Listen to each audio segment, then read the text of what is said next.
마가복음 1장 9절에서 10절 말씀입니다. 마가복음 1장 9절에서 10절입니다.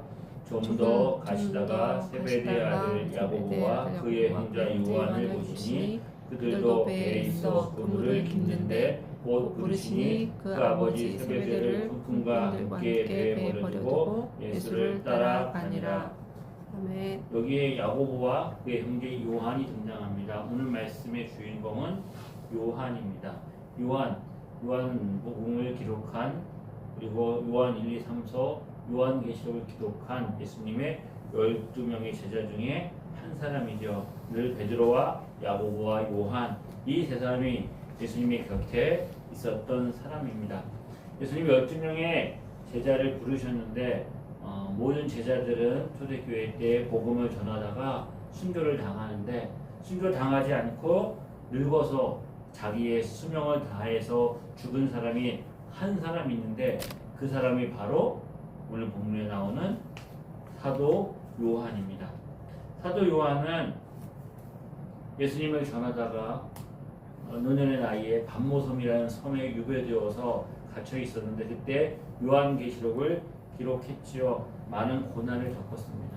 초대교회에 예수님을 전할 때 예수님이 이 땅에 오셔서 공생의 복음을 전하고 많은 기적과 능력을 행하시고, 또 오병이어의 기적, 죽은 자도 살리시고 귀신도 내어쫓고 눈먼 자도 눈을 뜨게 하고, 그러면서 이제 복음을 전하다가 십자가에 달려 돌아가신 그 모든 장면, 그리고 부활하셨을 때 그 예수님의 부활하신 모습을 봤던 성도들, 12명의 제자들과 성도들이 하나둘 세상을 떠나갑니다.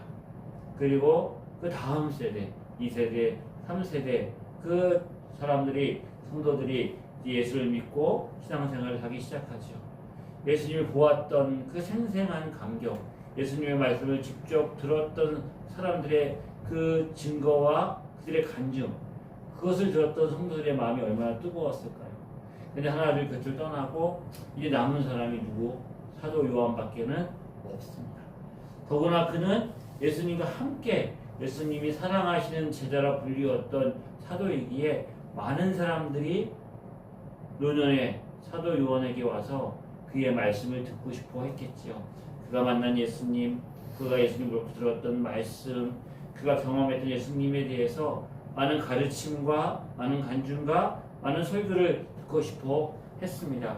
그래서 사람들이 와서 예수님에 대한 많은 이야기, 복음에 대한 이야기를 들려달라고 했을 때 그 사도 요한이 이렇게 성도들에게 말했다고 전해집니다. 하나님이 너희를 사랑하는 것 같이 너희도 서로 사랑하라. 우리가 다 알고요. 그 말씀 말고 다른 말씀 좀 해주세요. 그런데도 그의 입술이 열면 주님이 너희를 사랑한 것 같이 너희도 서로 사랑해라. 하나님이 너희를 사랑한 것 같이 너희도 서로 사랑해라. 계속 반복적으로 이 말씀만 증거했다고 합니다. 그래서 붙여진 이름이 사랑의 사도 요한이었습니다. 요한은 안드레와 같이, 그의 형제 안드레와 같이 침례 요한을 따랐던 침례 요한의 제자였죠. 그리고 이제 침례 요한이 자기의 사역이 끝난 것을 알고 그의 제자였던 베드로와 야고보와 요한을 예수님에게 보냅니다. 자, 예수님을 만났던 많은 사람들의 반응이 있었는데, 특별히 안드레는 그의 형제 누구를? 베드로를 데리고 와서 예수님에게 소개했지요. 그리고 또한 야고보도 그의 형제 베드로와 그 요한과 함께 예수님을 소개했습니다. 그렇게 예수님을 따라다녔던 복음의 사도였던 사도 요한, 그가 오늘의 삶에 그의 붙여진 이름이 사랑의 사도였는데, 그런 그가 처음부터 사랑을 가지고 있었던 사랑의 사람이었기에 그는 처음부터 예수님을 따를 때 그런 사랑이 풍성한 사람이어서 그렇게 사랑의 사도라고 이름이 붙여졌을까? 그렇지 않은 것을 우리는 성경을 통해서 알 수 있습니다. 그러면 사도 요한이 사랑의 사도가 되기까지 어떤 삶을 살았을까? 우리 인생의 삶에서도 예수님을 따라야 되고, 예수님을 닮아야 되고, 예수님과 함께 동행함으로 예수님의 사랑을 전해야 되는, 그래서 참 은혜가 풍성한 사람이야, 사랑이 많어, 참 믿음이 좋아 이런 이야기를 들어야 될 텐데 그러기 위해서 사도 요한이 겪었던 일들이 동일하게 우리에게도 경험되어질 수 있는 거죠. 먼저 사도 요한에게 있었던 중요한 세 가지 사건이 그에게 있었습니다. 예수님과 함께 복음을 전하며 동행했던 사도들, 그들에게 예수님이 전한 복음뿐만 아니라 때로는 성령님이 함께 하심으로 능력이 나타나기도 했습니다. 그래서 사도들이 제자들에게 예수님의 말씀으로 귀신을 내어쫓기도 하고 병자를 고치기도 하고 복음을 전하기도 했습니다. 그들이 복음을 전할 때 많은 사람들이 또 예수를 믿고 구원받는 일들이 일어났습니다. 그 모든 하나님의 역사가 예수님에게만 있었던 것이 아니라 예수님을 따라다녔던 제자들에게도 있었습니다. 그들의 생각을 해보십시오. 예수님 주변에 수많은 무리들이 함께했습니다. 많은 사람들이 예수님이 가는 곳마다 정말 인산인해를 이루듯이 많은 사람들이 예수님과 동행했고 그들을 제자라고 부르기도 했습니다. 그런데 그들 중에서 예수님이 뽑아서 12사람을 제자로 세우셨습니다. 사도라고 부르지요. 12명의 특별하게 예수님이 뽑은 제자들이 있었습니다. 자, 그들이 어떤 마음을 가지고 예수님을 따랐을까? 예수님이 저와 여러분을 예수님의 제자로 부르셨고 예수님이 가는 곳마다 동행하고 그리고 많은 사람들이 예수님을 볼 수 없으면 어떻게 해요? 예수님을 따라다니는 사도들과 그 제자들에게 와서 예수님에 대한 이야기를 듣고 싶어하고 또 예수님을 만나려고 하면 또 부탁도 하기도 하고 뭐 이렇게 해서 그들도 예수님과 함께 좀 이렇게 그들의 명성과 지위와 능력이 높아졌겠죠. 그런 어떤 권력과 힘과 능력을 가지고 있었는데 그것이 사람을 요긴하게 쓰게도 만들지만 그 사람을 변질되게도 만들고 무너지게도 만들고 타락하게도 만드는 일들을 우리가 보게 됩니다. 제자들이 가만히 보니까 자기 무리에 속하지 않은 사람들, 그 12제자가 아님에도 불구하고 예수님의 이름으로 귀신을 내어 쫓는 사람들이 있는 거예요. 그들이 귀신을 내어 쫓는데 예수님의 이름으로 내어 쫓습니다. 그 이야기를 들은 요한이 어떻게 했냐면 가서 그들을 꾸짖습니다. 너희는 우리에게 속하지 않았는데 너희는 예수님의 제자가 아닌데 너희가 무슨 명분으로 예수님의 이름으로 귀신을 내어 쫓느냐. 어떤 자가 주의 이름으로 귀신을 내어 쫓는 것을 우리가 보고 우리를 따르지 아니함으로 금하였는지. 하지 말라 그랬어요. 예수님. 저들이 예수님의 이름으로 귀신을 내어 쫓는데 그들은 제자가 아닙니다. 그죠? 그들은 제자도 아니고 우리와 함께 하지도 않는데 그렇게 해서 너희들 하지 말라 말했다는 거예요. 그랬더니 예수님 뭐라고 말씀하십니까? 예수께서 이르시되 금하지 말라. 내 이름을 의탁하여 능한 일을 행하고 즉시 나를 비방할 자가 없느니라. 우리를 반대하지 않는 자는 우리를 위하는 자니라. 우리를 반대하지 않는 사람은 우리 편인데 왜 우리 편이 내 이름으로 예수님을 이름으로 귀신을 내어 쫓는 것을 금하냐? 그들이 하는 일이 선한 일이 아니냐? 그들이 하는 일이 좋은 일이 아니냐? 그러니까 내 이름으로 그 능력을 하는 자들이 나에 대해서 비방하지 않을 거 아니냐? 그러니까 가만 내버려 두라는 거예요. 해도 된다는 거죠. 그런데 왜 제자들은 예수님에게 물어보지도 않고 예수님 저들이 저런 일들을 행하는데 저런 일을 행하는 것은 하면 안 되는 거 아닙니까? 그러니까 그거 못하게 막아야 되지 않을까요? 라고 물어보지도 않고 자신이 마치 예수님인 것처럼 예수님을 위하는 것처럼 그들이 하는 일을 하지 말라고 막는 겁니다. 하지 말라고 그러는 거예요. 왜요? 왜 그렇게 했을까요? 이것이 마치 예수님을 위하는 것 같지만 그들의 마음에 있는 것은 우리가 흔히 말하는 밥그릇 싸움인 거예요. 우리만 해야 되는데 우리만 특권이 있고 우리만 어떤 일들에 대해서 기득권을 가지고 있고 텃세를 부리는 거죠. 너희들이 무슨 이름으로 그것이 마치 예수님을 위하는 것처럼 예수님을 위해서 하는 것처럼 하지만 예수님의 이름을 팔아서 자신의 기득권과 자신의 어떤 권위를 지키려고 하는 거죠. 같이 돈꼽을 놓을 수 없다는 거예요. 우리들이 예수님의 이름으로 능력 행하는 것은 제자이기 때문에 가능한데 너희는 제자도 아닌데 왜 예수님의 이름으로 능력을 행하고 귀신을 내어 쫓아? 하면 안 돼. 그거는 우리만 할 수 있는 일이야. 왜? 우리는 예수님의 제자고 예수님의 허락을 받았으니까. 마치 그러면서 너희들이 예수님의 이름을 사용하지만 그것은 예수님의 어떤 능력과 명성과 그 자리를 위협하는 거야. 그러니까 허락받지 않으면 하지마 이렇게 한다는 것이죠. 우리 안에 사랑이 부족한 이유가 뭘까요? 우리가 사랑을 앞세웁니다. 사랑을 이야기해요. 그래서 사랑을 가지고 많은 행동을 하는데 그런 것들 중에서 다른 사람, 우리와 함께하지만 나와 다르다고 차별하고 그 사람을 배척하고 때로는 그 사람을 적으로 만들어서 그 사람 행하는 일들에 대해서 비난하고 비판하고 혐오하는 일들을 행하는 것이 얼마든지 있는 거예요. 같은 동지임에도 불구하고 같이 함께하는 사람이고 같은 목적을 가지고 같은 일을 행함에도 불구하고 내 생각과 다르다고 저 사람이 내 밥그릇을 빼앗으면 어떡해? 나의 권한과 내 능력을 침해하면 어떡해? 이러면서 그 안에 명분을 내세우고 때로는 내가 아끼는 어떤 예수님을 아낀다고 예수님을 사랑하는 마음으로 했다는 거예요. 예수님을 지키기 위해서 예수님을 높이기 위해서 누군가를 내가 지키고 높이기 위해서 그 사람이 원하지 않는 일을 행하는 것 그것이 바로 요한의 모습인 것이죠. 그런데 예수님은 그렇게 하지 말라고 하시죠.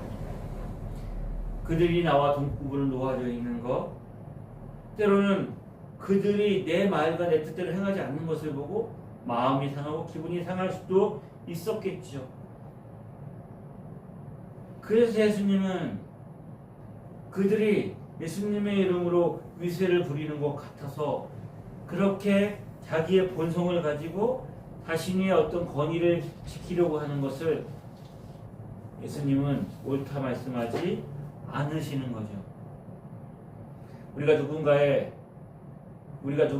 따르며 우리가 누군가를 위한다고 내 가치를 생각한다고 하지만 나와 같지 않고 나와 생각이 다르고 나와 출신지가 다르고 고향도 다르고 때로는 피부색이 다르고 이런 것으로 차별하고 때로는 혐오하고 인정하지 않고 구별하는 것은 그것이 아무리 선한 의도를 가지고 포장한다고 하지만 주님 안에 주의 사랑 안에 거하지 않는 것입니다.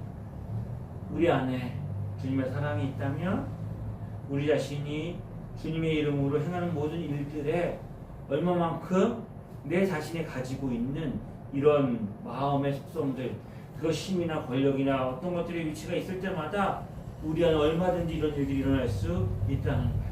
또 한 번 이번에는 내부의 어떤 사람들이 아니라 외부의 적의 우리와 함께하지 않는 사람들 예수님이 복음을 전할 때 갈릴리에서 예루살렘으로 왔다 갔다 하시는 거예요.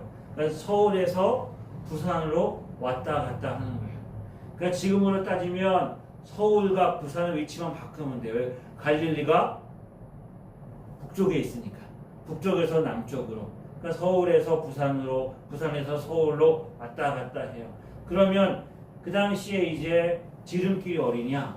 서울에서 부산으로 오려면 지름길은 충청도를 경유하는 거죠. 문경세제 거쳐가지고 충청도를 경유해서 가는 게 제일 빠른 길이에요.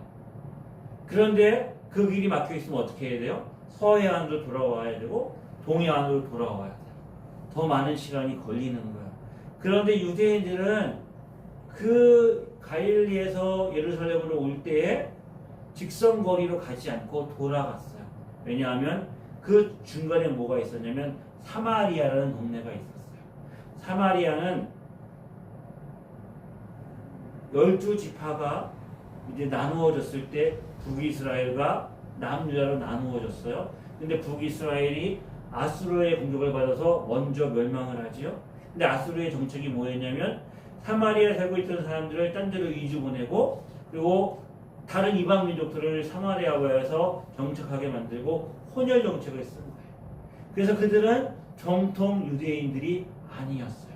그러다 보더니 그들이 믿는 신앙도 모세오경을 중심으로 한, 완전 선지서와 구약을 중심으로 한 그런 유대인이 가졌던 정통 믿음이 아니라 모세오경만 믿고, 그리고 자신들이 어떤 가지고 있었던 산에다가, 예루살렘에 갈 수 없으니까 그리심 산에다가 신당을 세워놓고 자기 나름대로 신앙을 가지고 있었기 때문에 유대인들은 사마리아 사람들과 상종하지 않았어요.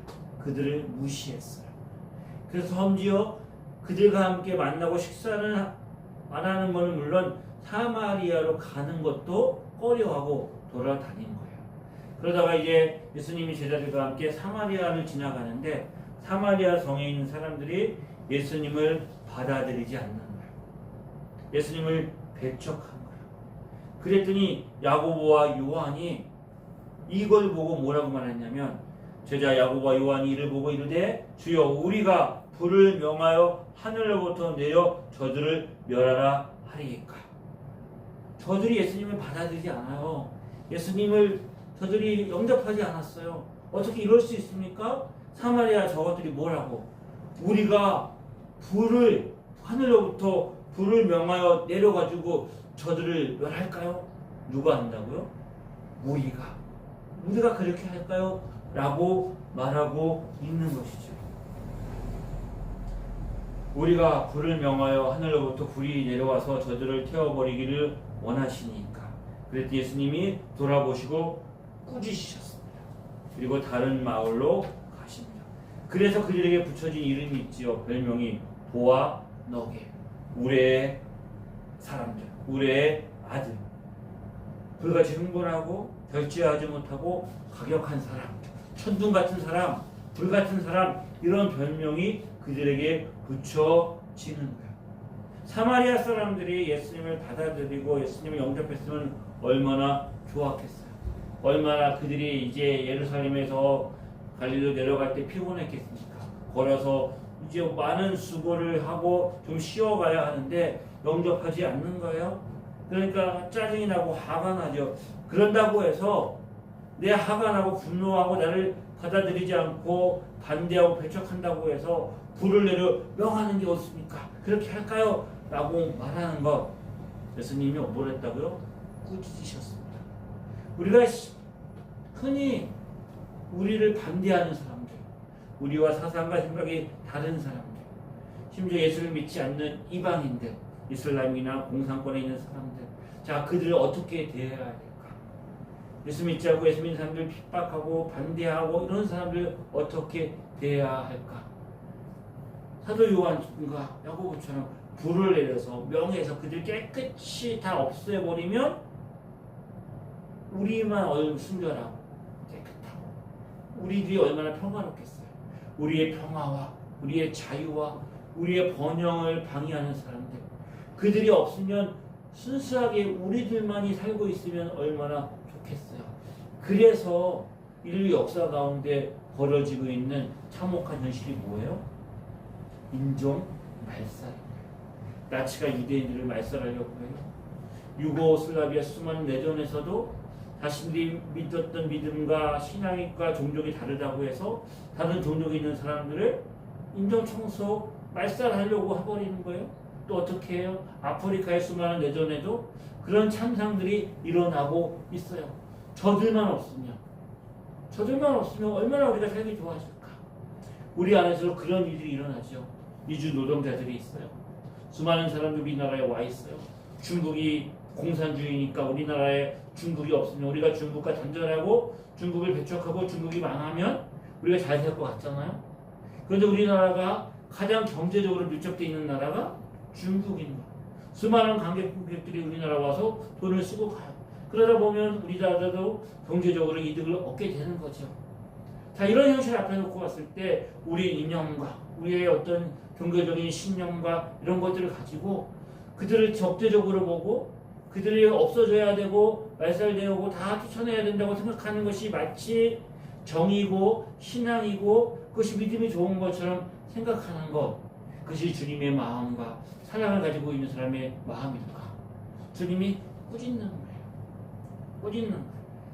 그들 향한 주님의 마음이 있고 그들을 향해서 주님이 행하시는 역사적인 어떤 행함이 있는 거 우리가 다 헤아릴 수 없어요. 그렇죠? 그럼에도 불구하고 주님이 일하심을 바라보고 우리의 태도와 생각은 오늘 야고보와 요한이 택했던 것과 다른 것이죠. 사마리아 사람들 그들을 향하여서 분노하고 화를 내기보다 주님 원수를 사랑하라 말씀하셨고 누가 너의 오른뺨을 치면 몇 뺨을 대고 버릇을 내려고 그러면 그것도 주고 오리를 가져가고 신기도 같이 가지고 이러면서 주님이 주신 사랑으로 행하며 살아가는 것 그 사랑을 받아들이든지 믿든지 안 믿든지 그거는 우리의 속한 것 아니고 그들의 몫이고 우리는 그 사랑으로 그들을 대하며 나그네를 대접하듯이 그렇게 행하는 것들이 주님의 마음이다 그렇게 말씀하고 있는 것이죠. 자, 같은 무리임에도 불구하고 같은 목적을 가지고 생각함에도 불구하고 나와 다르다고 저들이 밥벌이를 빼앗는다고 배척하고 우리가 생각과 우리가 가지고 있는 신념과 우리가 가지고 있는 어떤 것과 다르다고 그들을 완전히 멸살해버리려고 하는 것들 이것이 우리의 마음속에 타락한 본성에 남아있는 거예요. 마지막으로 자기 안에 있는 내 안에 있는 욕심이 있었죠. 그것이 무엇입니까? 어느 날 야고보와 요한이 예수님을 찾아오죠. 그러면서 뭐라고 얘기합니까? 주님의 날이 오면 선생님 무엇이든지 우리가 구하는 바를 우리에게 하여 주시기를 원합니다. 이르시되 너희가 무엇을 하여 주기를 원하느냐? 여짜오되 주여 주의 영광 중에서 우리를 하나는 주의 우편에 하나는 주의 좌편에 앉게 하소서. 우리가 누군지 아시죠? 우리가 주님을 얼마나 사랑하고 주님을 따르는지 아시죠? 주님의 영광의 날이 임하면 내가 주님의 우편에 또 나의 형제가 주님의 좌편에 앉기를 원합니다.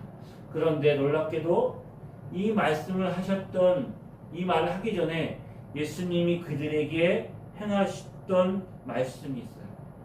마지막으로 6절에 예루살렘으로 올라가시는데 예수님이 앞서 가시는 거예요. 근데 놀라고 따르는 자들이 두려워합니다. 이 12제자를 데리시고 예수님이 자기가 예루살렘에 올라가서 당할 일을 말씀하시는 거예요.